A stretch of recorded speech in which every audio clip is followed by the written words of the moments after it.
ပရိသတ်တို့ရေမင်္ဂလာပါဗျာဇလံကောင်းလေးများကိုတင်ဆက်ပေးဖို့အချိန်ရောက်ရှိလို့လာခဲ့ပါပြီဒီနေ့ညတင်ဆက်ပေးမယ့်ဇာတ်ကြောင်းလေးကတော့စာရေးသူအက္ခဇော်ရေးသားထားတဲ့စုံတီကြီးဥပဒါနဲ့ရုပ်ကံမှုဒေဝီဆိုတဲ့ဇာတ်ကြောင်းလေးပဲဖြစ်ပါတယ်အားလုံးပဲခန်းစားနားဆင်အားပေးကြပါအောင်ဗျာအလက်ကောင်ရာမင်းခီးသွားတာအသားတွေတောင်ဖြူလာတယ်ကွာအကူကြီးကတော့လုတ်ပြီးဗျာခရီးသွားရင်အသားမဲတာပဲကြားဘူးတယ်ဗျတကယ်ပြောတာကွာမင်းသွားတာအောက်ပြည်အောက်ရွာလေးကွာအောက်ပြည်အောက်ရွာမှာတလားလောက်နေလာခဲ့လို့လားမသိတော့ဘူးအသားတွေတော့အတော်ဖွေးလာသားပဲကွာကျုပ်ပြင်ကျုပ်ချီလက်တွေကိုပြန်ကုန်ကြည့်လိုက်မိတယ်ကျုပ်ကြည့်တာတော့ဒီအတိုင်းပါပဲဗျာကျုပ်တင်အကူကြီးတို့ကျုပ်ကိုမမြင်တာကြာလို့များဒီလိုထင်နေသလားပေါ့အချိန်ကတော့ညနေအတော်ဆောင်းနေပြီဗျနေတာတို့လည်းဆောင်းနေမို့လို့အလင်းရောင်ကအတော်နင်းနေပြီပေါ့ဗျာအမေကအိမ်နောက်ဖေးကနေပကံလုံးလေးတစ်လုံးကင်ပြီးထွက်လာတယ်ဗျအကြီးကောင်ကြီးဒီဟင်းလေးကိုမမူတို့အိမ်စီပို့ပေးစမ်းပါကွယ်မုံကငါချက်တဲ့ငပိချက်ကိုတိတ်ကြိုက်တယ်ဆိုပဲသူတို့သားပြီးညစာစားလို့ရတာပေါ့အမေပြောလိုက်တော့မှကျုပ်ကောင်းထောင်သွားတယ်မူဟုတ်လားမူကရွာမှာရှိသေးလို့လားအလက်ကောင်နေဘယ်လိုဖြစ်နေတာလဲရွာကနေတလားလောက်ပျောက်သွားပြီးတော့အတိတ်တွေမိသွားပြီလားဟဲ့ဟုတ်သားပဲမူတို့သားမိရွာမှာရောက်နေတာကိုကျုပ်ပြေမေးတော်မေးနေတယ်ဗျာအဲ့ဒါဆိုရင်ကျုပ်ကိုဟင်းခွက်ပေးဗျာအကူကြီးမသွားနဲ့တော့ကျုပ်ရောက်နေပြီဆိုတော့ကျုပ်ပဲသွားပို့လိုက်တော့မယ်အမေစီကဟင်းခွက်အတင်းလူပြီးချမ်းမြင်ကိုပြေးထွက်ခဲ့တယ်ဗျာကျုပ်ဖြင့်တရက်တရွာရောက်ပြီးတော့မစွန်ခဲ့တဲ့အတူတူအခုရွာမှာရောက်နေတဲ့တရွာသူမူကလေးနဲ့ပဲစွန်အောင်ကြိုးစားတော့မယ်လို့တွေးပြီးလှမ်းလာခဲ့တာဗျမူတို့သားမိကကျုပ်တို့နဲ့ဆွေမျိုးမကင်းတော့တဲ့အပြိုကြီးအိမ်မှာနေရတာမဟုတ်လားအပြိုကြီးကမိဘတွေစီကနှစ်ထပ်အင်ကြီးအမွေရခဲ့တာဗျပြင်အောင်အိမ်နှစ်ထပ်ကြီးကအပြိုကြီးတယောက်တည်းအတွက်ကျဲတောင်ကျဲလို့နေပါသေးတယ်ဗျာပြီးတော့အိမ်ပုံစံကလည်းအပေါ်ဓာတ်ကိုအိမ်ဘေးကနေလှေကားနဲ့တက်ရတဲ့အိမ်မျိုးဗျဒါကြောင့်မူတို့သားမိကအိမ်ရောက်ထက်မှနေတယ်အပြိုကြီးကတော့အိမ်အပေါ်ဓာတ်မှာနေတာပေါ့အပြိုကြီးအိမ်ရှိရောက်တော့ကျုပ်လည်းလေချောင်းခွေအောင်အသက်ကုန်အော်ခေါ်လိုက်ရတယ်အိမ်မှာမူတို့မရှိတာလားမကြားတာလားတော့မသိဘူးဗျဘာအတမ်းမှကိုမကြားရဘူးကျုပ်တော်ကြောင်အောင်ခေါ်ပြီးတော့မှအပြိုကြီးကထမင်းရေချားကြီးနဲ့ထွက်လာတယ်ဗျအလက်ကောင်ရဲ့ခုနှစ်အင်ညာရှစ်အင်ညာဘာတွေအောနေတာလဲဟဲ့မူတို့သားမိဒီမှာမရှိဘူးလားသူတို့သားမိအိမ်ပြောင်းသွားကြပြီလေနင်မသိဘူးလားဟဲ့မသိဘူးလေဘယ်ကိုပြောင်းသွားတာလဲငါအိမ်မှာနေရတာအာနာလို့တဲ့ဟဲ့အဲ့ဒါရွာမြောက်ပိုင်းက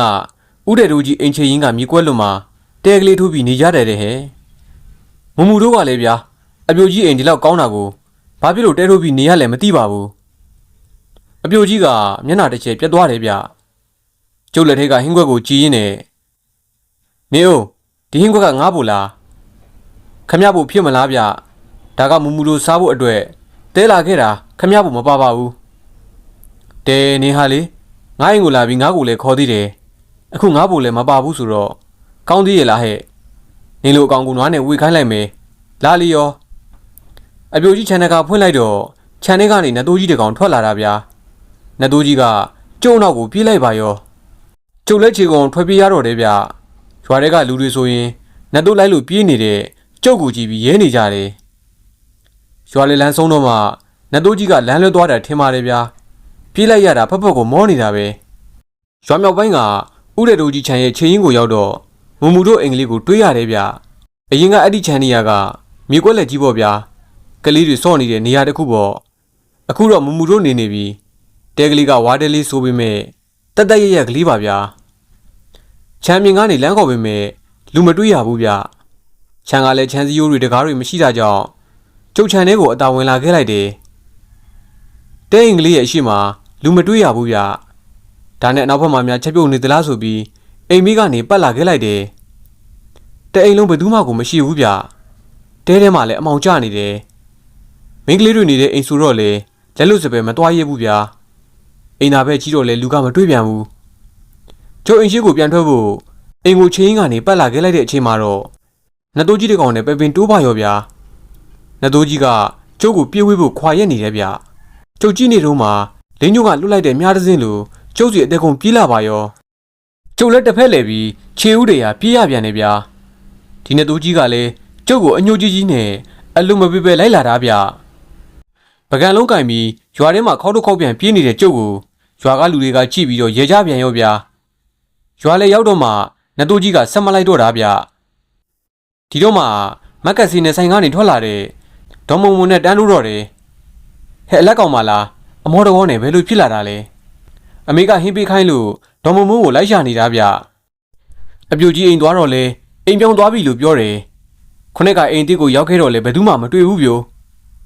ဟုတ်တယ်ပြောင်းသွားတာ3ဘက်လောက်တော့ရှိရောပေါ့ဒါနဲ့မင်းခီတွက်သွားတယ်ဆိုဟုတ်တယ်တော်ကြီးမနေ့ကမှပြန်ရောက်တာဗျမော်တော်ကောနဲ့ပြေးလာပုံထောက်ရင်နတ်တိုးကြီးနဲ့တွေ့လာခဲ့ပြီထင်တယ်ဟုတ်တယ်ဗျာအဲ့ဒီနတ်တိုးကြီးကဒေါ်မုံမုံတို့မွေးထားတာလားမင်းကလေးတွေဖြစ်ပြီးနွားတွေဘာတွေမမွေးပါနဲ့ဗျာနတ်တိုးဆိုရင်ပိုဆိုးတာပေါ့ဒီကောင်တွေကနမားတွေထဲခိုင်းရပြူရခက်တယ်ဗျဒေါ်မုံမုံကရေးတယ်ဒီနတ်တိုးကြီးကသစိမ့်မို့လို့လိုက်တာပါခင်မင်သွားရင်မလိုက်တော့ပါဘူးလာလာအိမ်လိုက်ခဲ့နတ်တိုးကြီးနဲ့မိတ်ဆက်ပေးရမယ်ဗျာနတ်တိုးကိုမိတ်ဆက်လို့ရတယ်ဟုတ်လားဒေါ်မုံမုံကခေါင်းငိမ်ပြီးအရှိကနေထွက်သွားတယ်ကျုပ်ပြင်ခေါင်းကိုရင်ကြောင်စီစီနဲ့သူ့အနောက်ကနေလိုက်လာခဲ့ရတယ်ဗျတိတ်မကြပါဘူးဒေါ်မုံမုံတို့အိမ်ရှိကိုရောက်လာတယ်ခြံထဲကိုကဲကြည့်ပေမဲ့နတ်တိုးကြီးကိုအရေးရောက်တော့မှမမြင်ရပါဘူးဒေါ်မုံမုံကခြံရှိမှရက်လိုက်ပြီးသူကသစိမ့်မဟုတ်ပါဘူးမိတ်ဆွေတယောက်ပါသူ့ကိုရံမပြူပါနဲ့အဲ့ဒီလိုခတ်တူတူလေးပြောတယ်ဗျဒေါ်မုံမုံခေါင်းကဘယ်သူကိုပြောတာလဲမင်းတွေ့ခဲ့တဲ့နတ်တိုးကြီးကိုပြောလိုက်တာပေါ့ဘယ်မလဲနတ်တိုးကြီးကကျုပ်ပြင်မတွေ့ပါလားတွေ့ရမယ်တွေ့ကိုတွေ့ရမယ်လာလိုက်ခဲ့ဒေါ်မုံမုံကအိမ်ကောင်းကြီးကိုခေါ်သွားတယ်ဗျအိမ်ကောင်းကြီးအလေတိုင်းနားမှာတော့ပန်းအုပ်ကလေးတစ်လုံးနဲ့အပင်ကလေးတစ်ပင်စိုက်ထားတယ်ဗျအပင်ကလေးကတစ်ထွာလောက်ပဲရှိမယ်အရွက်ကလေးတွေကလည်းခက်သေးသေးပဲအရွက်ပုံစံကလည်းစမ်းနေဗျထရီကန်ပုံစံလိုသုံးမြောင်ချုံကလေးတွေဗျ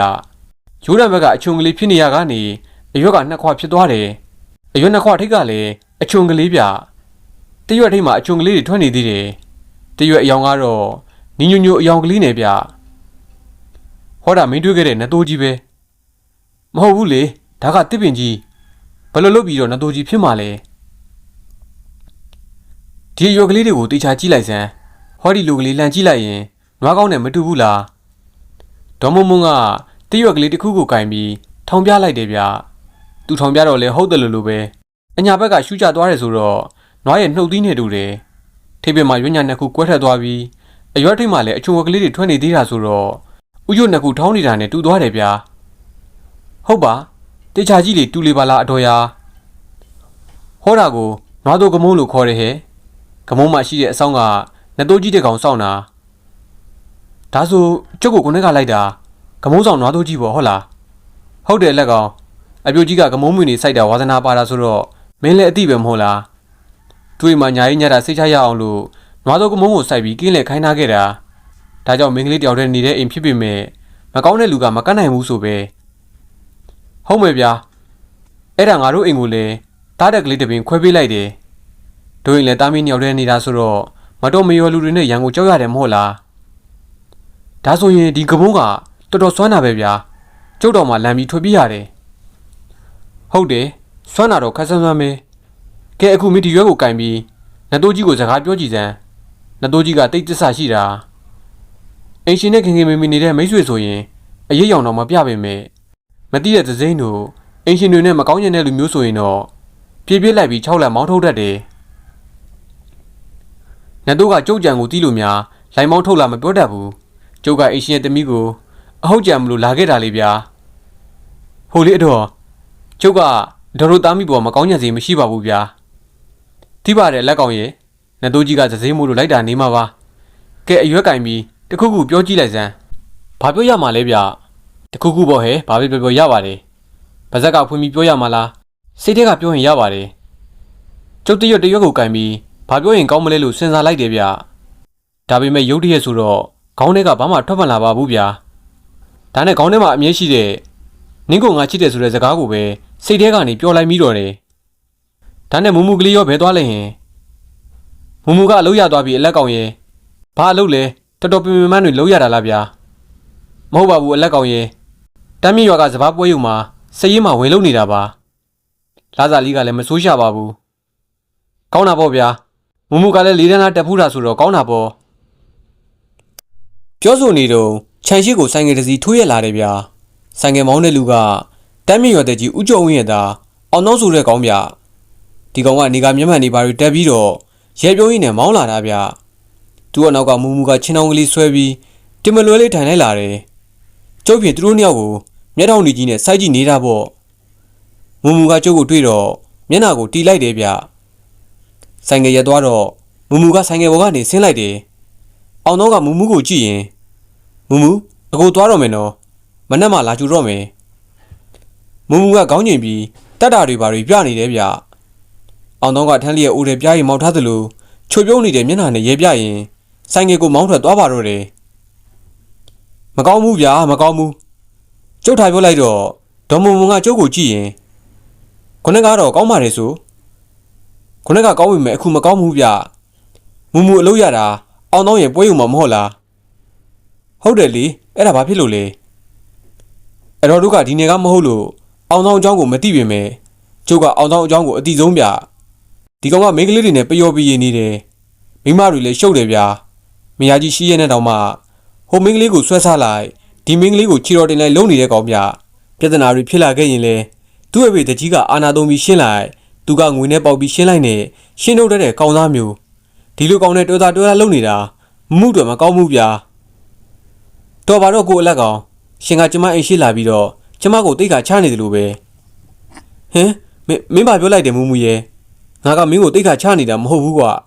အဲ့လိုကောင်နဲ့ပေါင်းတင်လုံနေလို့မင်းတိတ်ခါချမှာဆိုလို့ပြောနေတာတော်စမ်းပါရှင်အကိုအောင်တော့ကကျမအလုပ်ရှင်ကျမကသူ့ရဲ့အလုပ်သမားကျမနေတဲ့ရွာနဲ့အလုပ်နဲ့ကအလန့်ဝေးလို့သူကကျမကိုလိုက်ပို့တာအလုပ်ရှင်တယောက်ကအလုပ်သမားကိုလိုက်ပို့တာရှင်တို့မဟုတ်တန်းတရားတွေမပြောကြပါနဲ့ရှင်ဒီကောင်ကြောင့်မူမူဘာတိလို့လဲဒီကောင်ကအစကတော့ရိုးရိုးနောက်တော့တမျိုးတိုးမဲ့ကောင်မျိုးတော်ပါတော့အကိုလက်ကောင်ရေသူနဲ့ကျမယူတတာတွာလာနေကြတာကိုရှင်ကဘာဖြစ်နေတာလဲပြီးတော့ချေးဆိုတာနှစ်ဖက်စလုံးချိတ်မှချိတ်မိတာပါကျမကတာမယံငုတ်တို့ကြီးရှိနေတဲ့အိမ်အောင်တဲ့တယောက်နဲ့ဖောက်လဲဖောက်ပြန်လောက်ရလောက်အောင်အောက်တန်းကြတဲ့မိန်းကလေးမဟုတ်ဘူးရှင်မူမူရဲ့စကားတွေကတန်ချောင်းကြီးကိုနားရဲထိုးကန်ရတယ်လို့မာကျော်အေးဆက်နေတယ်ဗျာဒေါ်မုံမုံကကျုပ်လက်ထဲကဟင်းခွက်ကိုလှမ်းယူပြီးမူမူပကုံးကိုလှန်ဆွဲလိုက်တယ်အလက်ကောင်ကြီးဒီပကံလုံးကိုမနှက်မှအတော်ပြန်လာပြီးမယ်ကွယ်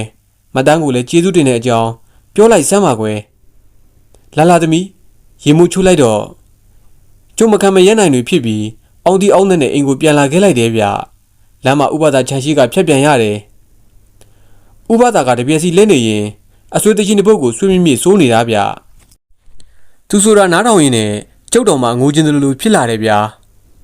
ဥပဒါရာဥပဒါအဲ့ဒီတချင်းကိုဆက်မစိုးပါနဲ့ဗျာဟေးအလက်ကောင်မလားကွာ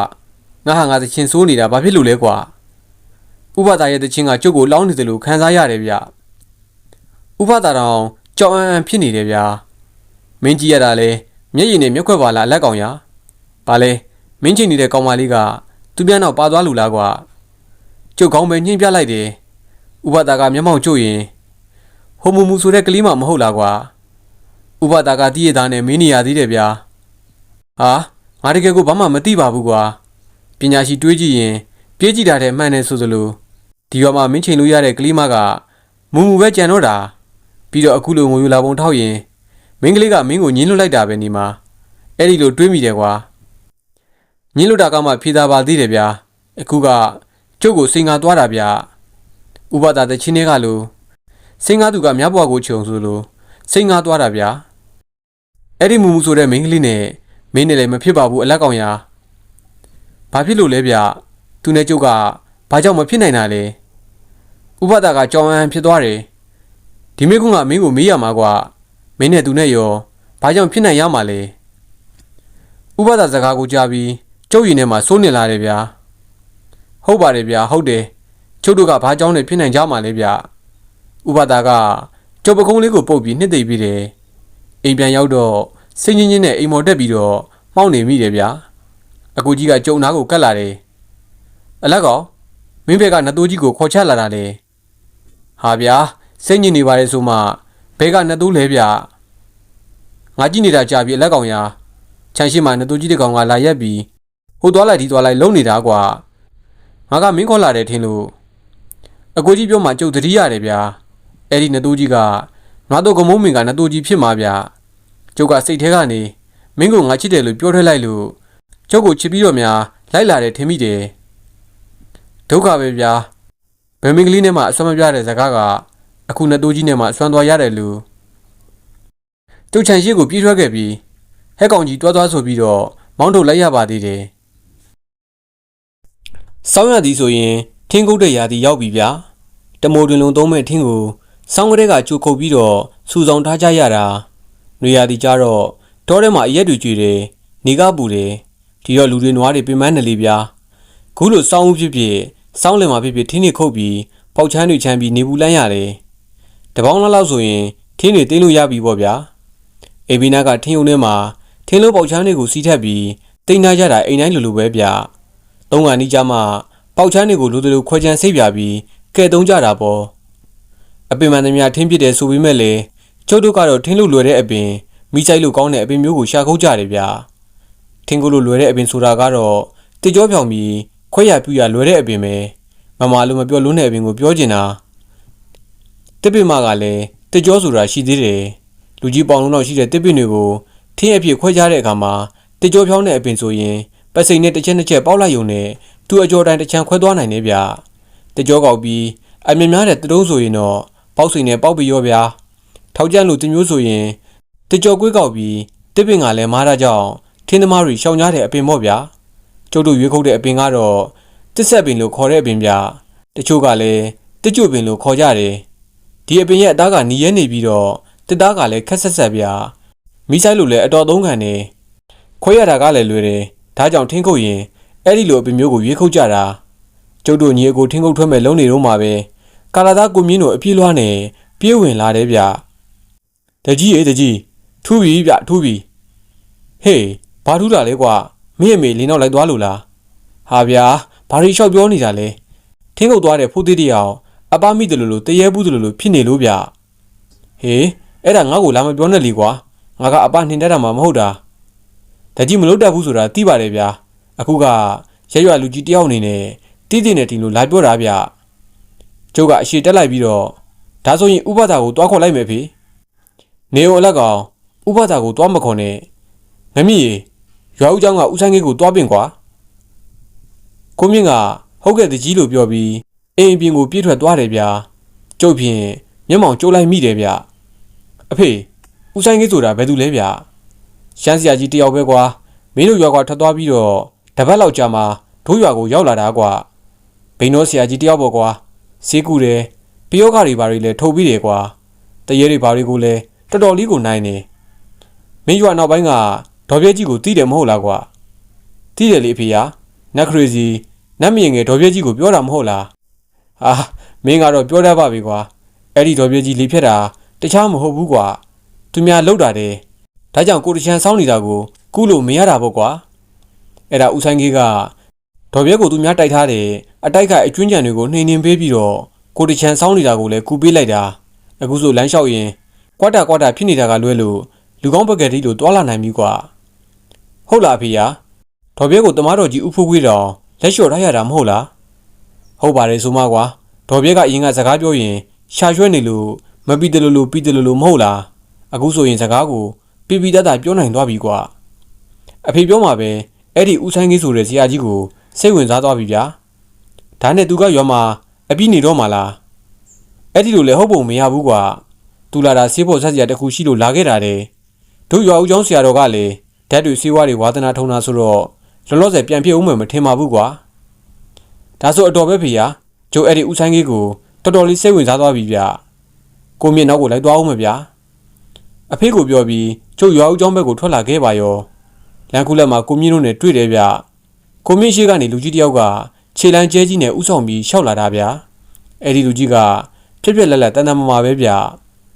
ကာလာတကောင်ကိုမြင့်တော်မှာအဲ့ဒီလူကြီးခြေလမ်းကိုမနှဲမီအောင်လိုက်လာရတယ်ဗျဒီလူကြီးကအသက်60လောက်ရှိရောပေါ့အရက်ကတိတ်မမြင်ဘူးဗျယောဂီအောင်အထက်အောင်ဝစ်ထားတယ်ခေါင်းပေါင်းညိုကြီးကိုလည်းပေါင်းထားသေးတယ်ဗျလက်ထဲမှာတော့တောင်ဝေးကြီးတစ်ချောင်းကိုကင်ထားပါသေးတယ်ဒီလူကြီးကအညိုကြိုက်ပုံရတယ်ဗျတောင်ဝေးကလည်းညိုတူတူအယောင်နဲ့ လွယ်ကြီးကလည်းအညိုကြီးပဲသူ့မျက်လုံးတငယ်အိမ်တွေကလည်းအညိုရောင်ပဲဗျာထူးဆန်းတာတစ်ခုကတော့သူ့မျက်လုံးကတာမန်တွေတက်ကိုအရေးလဲပြီးရှုံးလဲတောက်ပနေတယ်ဗျာကျုပ်ကလူကွဲခတ်ကျွမ်းတဲ့ကောင်ဆိုတော့သူတို့ကိုဘာမှမမီးတော့ပဲအနောက်ကနေအသာလေးလိုက်လာခဲ့လိုက်တယ်ရွာတော်ဝင်းကဖိုးသေးတို့အိမ်မှာလူတွေအုံခဲနေတယ်ဗျဖိုးသေးတို့ကတားဖနှစ်ယောက်တည်းနေတာဗျသူ့အဖေနာမည်ကဦးလိုက်ရွှေတယ်ဖိုးသေးကတော့ဦးလိုက်ရွှေရဲ့တအူတဲ့တော်သားပေါ့ဗျာဖိုးသေးလိုအမိတွင်ရတာကဒီကောင်လေးကမွေးကလေးကတစ်တိလေးဗျသူ့အမေကသူ့ကိုမွေးပြီးမိတွင်ထဲမှာပဲတည်သွားရှာတာအခုတော့ဒီကောင်လေးကအသက်15နှစ်ရှိပြီဗျဒါပေမဲ့ဖိုးသေးဆိုတဲ့အတိုင်းသူ့ကိုယ်လုံးကိုပေါက်ကခက်သေးသေးလေးရယ်မသိရင်10နှစ်သားကလေးကြနေတာပဲဗျာညရီကလည်းတိတ်မမိဘူးဗျသူ့အတွေးခေါ်တွေကကလေးအတွေးတတာပဲရှိတယ်စကားပြောရင်လေတားကလေးနဲ့သူ့ကိုယ်သူအသက်5-6နှစ်အရွယ်များမှတ်နေလားမသိဘူးဗျဆရာကြီးလာပြီဟေးဖယ်ပေးကြအုံခန်းနေတဲ့လူတွေအကုန်ရှဲပေးလိုက်တော့ဦးဆိုင်ကြီးကအိမ်မော်တက်သွားတယ်ဗျကျုံနဲ့ကိုမြင့်ကလည်းသူ့အနောက်ကလိုက်တက်တာပေါ့ဗျာကျုပ်ကရွာထဲမှာ VIP ဆိုတော့လူတွေကကျုပ်တို့နေရာတနေရာဖန်တီးပေးကြပါတယ်ဖိုးသေးကစောင်းကြီးချုံလို့တဟင်းနဲ့တုံရှာနေတယ်ဗျဦးလိုက်ရွှေကတော့ချင်းမကင်မီလက်မကင်မီနဲ့ပေါ့ဗျာလုံးပါအောင်ဆရာကြီးရဲ့ကျုပ်သားလေးကိုကဲပါအောင်ခမရဘာမှမပူနဲ့ကျုပ်ရောက်ရင်အားလုံးကောင်းသွားပြီလို့မှတ်လိုက်ဦးဆိုင်ကြီးကတွေးဆန်းမှုဖိုးသေးရဲ့လက်ကောက်ဝိတ်ကိုကန်လိုက်တယ်ဆိုရင်ပဲဖိုးသေးကတအင်းတအဲနဲ့ထားကြီးတော့တာပဲဗျာပြီးတော့ဦးဆိုင်ကြီးလက်ထဲကနေလဲအသက်ကုန်ရုန်းကန်တာဗျဦးဆိုင်ကြီးကအလျှော်မပေးပဲလက်ကိုအတင်းစုပ်ကင်ထားတယ်ဒါမယိုးဘူးဟဲ့ကောင်မင်းမတူလဲကျုပ်ဖိုးသေးပါဗျမင်းလိန်နေတာပဲကွာဖိုးသေးကသူ့ကိုယ်သူကျုပ်လို့မပြောဘူးကွာမင်းအယောင်ဆောင်မနေစမ်းပါနဲ့ကွာဘယ်သူလဲဆိုတာပြောစမ်းကျုပ်ကဖိုးသေးပါဆိုနေမှဗျာအဆုံးဒီကိုလိန်ချင်နေတာပါလားတွေ့မယ်မင်းနဲ့ငါတွေ့မယ်ဦးဆိုင်ကြီးကလွယ်ထဲနှိုက်ပြီးပြန်ထုတ်လိုက်တဲ့အခါစင်းနီမုတ်တွေလက်တဆုပ်စာလောက်ပါလာတယ်ဗျအဲ့ဒီစင်းနီမုတ်တွေနဲ့ဖိုးသေးရဲ့လက်ပြန်ကိုနည်းနည်းလောက်ဖြူလိုက်တာဖိုးသေးတယောက်ထွန်းထွန်းကိုလူးနေပါရောဗျာကဲမင်းကကိုညာအောင်မလားကွာထက်ညရင်ဒီစေးမုံကိုဗဇက်ထဲလောင်းထည့်လိုက်မယ်မလုပ်ပါနဲ့ဗျာမညာပါဘူးမညာတော့ပါဘူးကျုပ်ကရာဝင်အိုးတိုက်ကပါမင်းဘာဖြစ်လို့သူ့ကိုဖမ်းတာလဲတိုင်တန်းရင်တယောက်ကလူပြေသွားမယ်လုံနေပါတယ်တိုက်ထဲမှာလူနေတာနဲ့သူ့ကိုအစားခေါ်မလို့ပါသူနဲ့တူတူတောထဲကခိုးကက်လာလိုက်ပြီးတော့သူ့အသက်ကိုဇီဝင်ချုပ်သွားအောင်ညင်စေပြီးဝင်းညင်ကိုတိုက်ထဲခေါ်ထဲမလို့ပါမင်းတို့တော်တော်ဆိုးတဲ့ကောင်တွေပဲကွာမင်းတို့တိုက်ကဘယ်နားမှာလဲဒါတော့မပြောပြရစီနဲ့ဆရာကြီးရယ်ကြွပြောလိုက်ရင်ဘိုးကြီးကကျုပ်ကိုရိုက်မှာဗျာမင်းတို့တိုက်ကိုငါစိတ်မဝင်စားဘူးကွာအခုချက်ချင်းဖိုးသေးရဲ့ဝင်းညင်ကိုဒီဘက်ကိုပြန်ထည့်လိုက်ပါငါပွဲထက်မကြမ်းကျင်ဘူးနော်ဖိုးသေးရဲ့ဝင်းညင်ကိုမရရင်ဖိုးကကျုပ်ကိုအပြစ်ပေးတော့မှာဒီမဲ့တိုက်ဆောင်မင်းတို့ဖိုးမေးရင်ငါလို့ခိုင်းတာလို့ပြောလိုက်သူမကျင်တဲ့ရင်ငါနဲ့လာရှင်းပါလို့ပြောဟုတ်ပြီလားဖိုးသေးကခေါင်းတဆက်ဆက်ညိမ့်ပြီးခွေကြသွားပါရောဗျာဖိုးသေးကိုဘလို့နုံမနိုးဘူးဖြစ်နေတယ်ဗ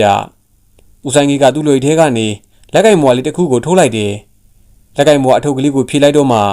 အထဲမှာကြက်ထုပ်ကလေးတစ်ခုကိုတွေးလိုက်ရတယ်ဗျကြက်ထုပ်ကလေးကဇီးဘူးဒီခက်ကြီးတစ်လုံးစာလောက်ပဲရှိမယ်ဗျာခင်ဗျားတို့ဘလောက်နိုးလာမှာမဟုတ်ဘူးသူ့ဝิญဉ်ကိုတိုင်တန်းရှင်တွေကဖမ်းထားတာဆိုတော့ပြန်လွတ်ပေးလိုက်တယ်ဆိုရင်တော့ဒီကိုခက်မြန်ရောက်လာမှာမဟုတ်ဘူးဒါဖြစ်ဘယ်လိုလုပ်မလဲဆရာကြီးမပူပါနဲ့ဟော်ဒီစီကိုလိပ်ပြရှူသေးလို့ခေါ်တယ်လိပ်ပြလွင့်တာလိပ်ပြရွာလေးတာမျိုးဖြစ်နေရင်ဒီရှူသေးလေးရှူလိုက်တာနဲ့ပြန်ကောင်းသွားလိမ့်မယ်ဦးဆိုင်ကြီးကချက်တုပ်ကလေးကိုဖိုးတဲ့နှာခေါင်းသားတိုးကပ်ပေးပြီးဟိုဘက်ဒီဘက်လှုပ်ပေးနေတယ်ဗျတိတ်မကြခင်မှာပဲဖိုးတဲ့တယောက်မျက်လုံးတွေပွင့်လာပြီးဟုံးငွေနဲ့ငုတ်တို့ထားထိုင်နေဗျဘေးနားကလူတွေကိုကြည့်ပြီးကြောင်အံဖြစ်နေသေးတယ်သူ့အဖေကိုလိုက်ရွှေကိုတွေးတော့မှအဖေတာဘာဖြစ်နေတာလဲဟင်ဦးလိုက်ရွှေကတော့ဖိုးသေးကိုဖက်ပြီးငိုတာပေါ့ဗျာလူလေးရဲ့မင်းကန်ကြီးပေလို့တာပေါ့ဟောဒီဆရာကြီးတာမကယ်ရင်လူလေးတေးရမှာကွယ်တော်တယ်မှာဘာတွေဖြစ်ပျက်ခဲ့တဲ့ဆိုတာကိုလူလေးအကုန်စင်ပြောပြစမ်းပါကွယ်ဖိုးသေးကမောနေလို့အနားကလူတွေကရေတခွက်တိုက်လိုက်တယ်ရေတောက်ပြီးတော့မှအဖေနဲ့တူတူထင်းကုန်သွားလိုက်ရင်ထင်းစည်းတွေတင်းနေတော့မှတော်ပတော့ပင်ကြီးနားကရေစံတွေကြားရတဲ့အဖေကဘယ်သူတွေရဲနေတာလဲဆိုပြီးတားသွားကြည့်တော့လူကြီးတယောက်နဲ့မိန်းမနှစ်ယောက်ကိုတွေ့လိုက်ရတယ်မိန်းမနှစ်ယောက်ကချောလိုက်လှလိုက်တာရုပ်ရှင်မင်းသမီးတွေကြားနေတာပဲအဖေကဟိုလူကြီးကတော့အယူဆိုးလိုက်တာဘလူကြီးတဲ့ကောင်လိုပဲတားထင်းစည်းတွေတဲသွားပြီးအနားကနေဖြတ်တိုင်းသူတို့ကတခက်ခဲနဲ့ရဲပြီးတားကိုမခံချင်အောင်စတယ်အဖေကလင်္ကာကောက်လောက်နေတော့ ဒါလည်းသူတို့ခေါ်တဲ့အနာကိုတွားလိုက်တယ်အဲ့ဒီအချိန်မြေကြီးထဲမှာရောင်ဝင်ဦးကြီးတဦးကဘွားကနေပေါ်လာတယ်ဗျရောင်ဝင်ဦးကြီးထဲမှာလည်းလက်စွပ်တွေဆွဲကြိုးတွေရွှေပြားတွေအစုံမဲ့အဖေရဟိုမိမနှစ်ယောက်ကပြောတယ်မောင်လေးကိုမမတို့ကခင်းမင်းလို့ဒီရွှေတွေပေးမယ်အိုးတက်ကရွှေတွေကိုမောင်လေးကြိုက်တဲ့လောက်ယူတဲ့ဗ